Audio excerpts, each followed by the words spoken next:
We arrive at 7 a.m. In fact, we usually arrive at 6:30 or 6:45. So you want to get up early because all aboard is 12:30 p.m. sharp. It's sharp because we have a high-speed, bare near impossible run to get us to Victoria on time.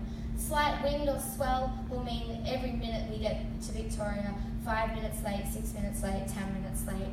So it is that run. And we go to Victoria for, well, originally it started as this, well, it's still the same reason, a little piece of legislation called the Jones Act. That's lasting since 1926. If you leave the US on a cruise ship and you're coming back to the US on a cruise ship, you have to stop in a foreign port of call. Good news for us is Canada is a foreign port of call, and good news for us is that we get to go to Victoria because it really is a great port. And I just like to remind you at that point on this itinerary, we actually go to 4 ports of call. Most of the others only go to 3. So yes, I'll speak more about Victoria later on in the week, but I'm just going to stress to you what I mean by 12:30 sharp in Ketchikan. Every single week, this entire season, since May, we have left people behind. It'll be no one in this room because I've stressed it to you, right?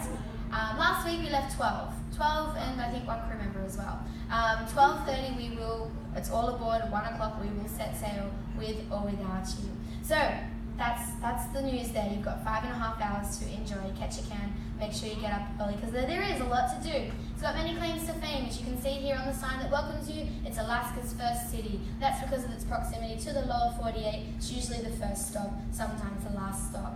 Ketchikan clings to the banks of the Tongass Narrows and it's built over a creek that runs through the heart of downtown. That's called Ketchikan Creek. That's where the salmon are currently running. It's also, speaking of salmon, it's the salmon capital of the world, and it's the rain capital of Alaska. Have a look here at the rain gauge. That's right in front of the visitor center. They call it the liquid sunshine gauge. The local baseball fields here, they've got to be gravel instead of grass, and nobody waits in Ketchikan or anywhere in Alaska for the weather to change, and either should you. This is where I say getting wet is a true Alaskan experience. Let's see if that happens this week. It didn't happen last week. Ketchikan is also known as having the largest collection of standing totem poles. It's got a population of approximately 14,000 humans and 14,000 black bears. So again, a really great port to get out and see bears if that's something that you're interested in. Now here's a little history. Back in 1885, a Portland businessman hired this man, Mike Martin, to investigate opening a cannery in Ketchikan. Well, Mike, he purchased 160 acres from a man called Chief Cayenne, remember that name, I'll talk about him later, for the town site and the canneries. By 1900, the city was incorporated and it had a population of 800, and by 1912, there were 5 canneries that